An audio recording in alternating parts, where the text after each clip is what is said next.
Hello and welcome to today's PD session. This PD is going to be focusing on a Web 2.0 tool called Diigo. It's a social media tool and it can be useful in your classroom to have students annotate work online, to do close reading, and it also is a social bookmarking site. So there's a lot of flexibility in this tool. Students can be working on their own, in pairs. They can also be collaborating at a higher group level. This is helping to support our continued transition to a blended learning model for our school because it is accessible from anywhere, basically, that somebody has an internet connection. But let's get into it a little bit further. Let's take a look at what today's agenda is. First of all, our audience is for everybody in our school, so it's not just for English or social studies teachers, because we are focusing on having literacy across the board. This will be useful in all disciplines, and as I stated earlier, it also helps support our blended learning model. So today our objective is we're going to continue to work on developing our shared vision for what it means for our school to use technology. And in particular, for today's session, we're going to be looking at using social media tools, and in particular Diigo. This agenda is also going to support ISTE teaching standards. We're looking at Standard 3, which is Modeling Digital Age Work and Learning, and in particular Standard 3D, which is where teachers model and facilitate effective use of current and emerging digital tools. This is to help locate, analyze, evaluate, and use information to support research and learning, and Diigo does exactly just that. What we're going to do today, as we're going over the introduction, then I'm going to give everybody a chance to look at a self-assessment and discuss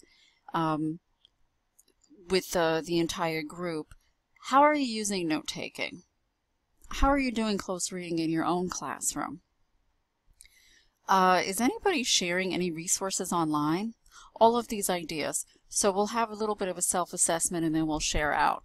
And then I'm going to show you the Diigo introduction, and you will all have a chance to explore the tool on your own, and then we will close with the evaluation. So first of all, let's just review again that we are looking at these 21st century skills in our school. We want to incorporate technology to support our students' learning. So we need to enable our students to make better choices, both in school and in life, right? And also increase engagement, because we know when we use digital tools, our students are digital natives, and this helps increase their engagement, which we need in our school for sure. So just keep that in mind. And now let's get into the heart of the presentation, which is, why should we annotate online? Well, first of all, as we're continuing this transition, we're not making as many copies, and it's kind of a waste. It's a waste of paper, it's a waste of time, and students don't really get a lot out of it. Because when you're using Diigo, what you're doing is you're going to have each student, including yourself, will have one place for all of their annotations, for all of their close reading. So instead of handing out a bunch of pieces of paper, which winds up in the trash most of the time, everything is right there online, so students can continue to engage and re-engage with the same kind of sources.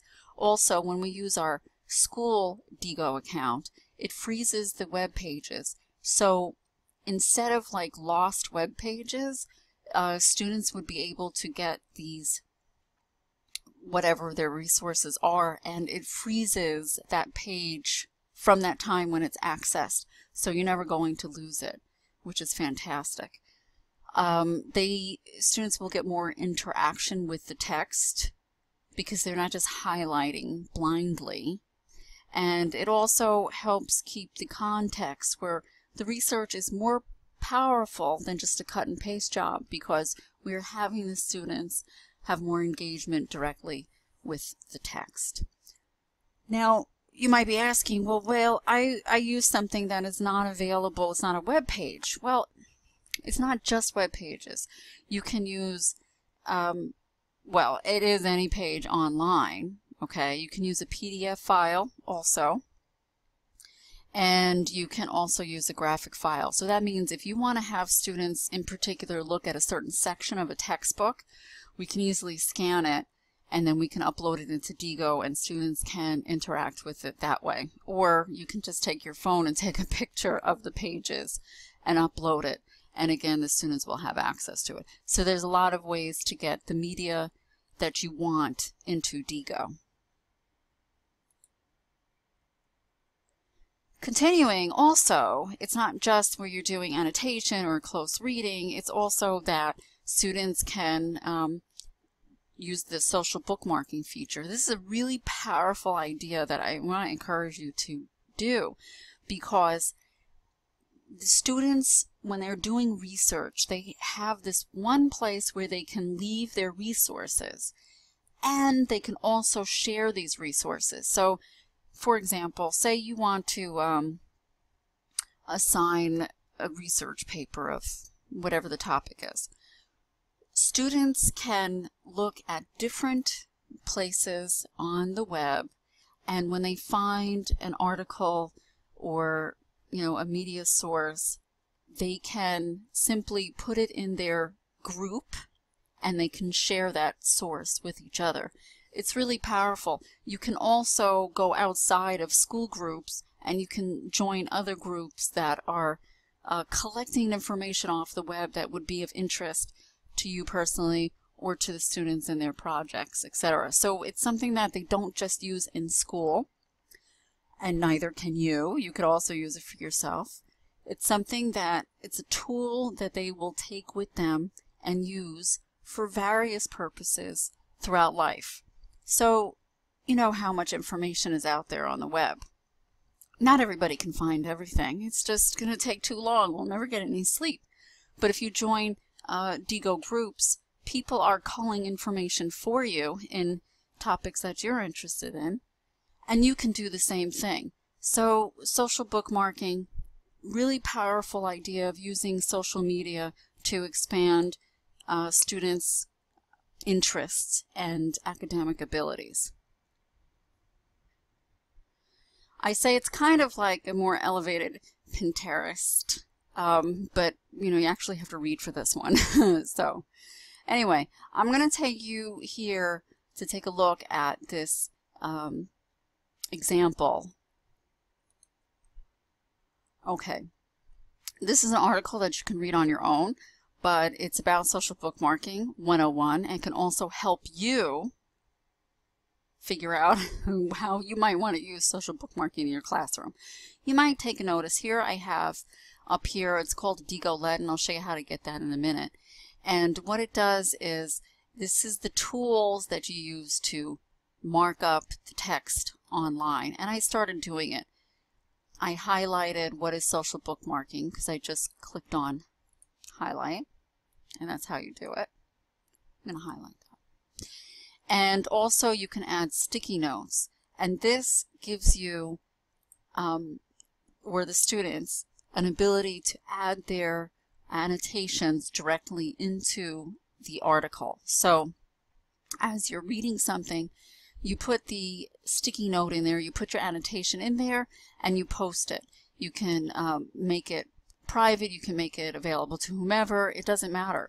But as you can see, hovering over these different notes, students can really insert a lot of quality annotations or remarks. They're not just limited to whatever fits in the margins.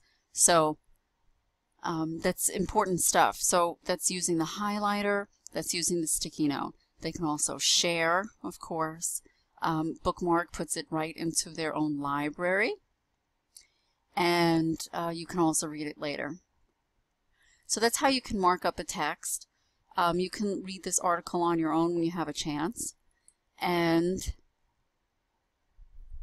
let me show you what the Diigo library looks like.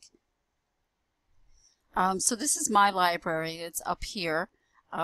This is also where my groups are, and you can discover other communities and networks, etc. So students, when they open their own account, and when you open your own account, you'll be able to bookmark different web pages, whatever you want.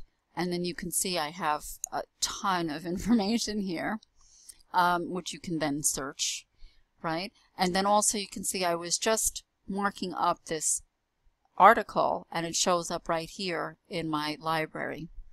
So students can have whatever information, they annotate, they close read, they mark it up, and then they save it. It goes right into their library, and it's there for them to use or to share. So I think you can start to begin to see how this can be really very powerful, and certainly has more of an impact than just marking up things on paper.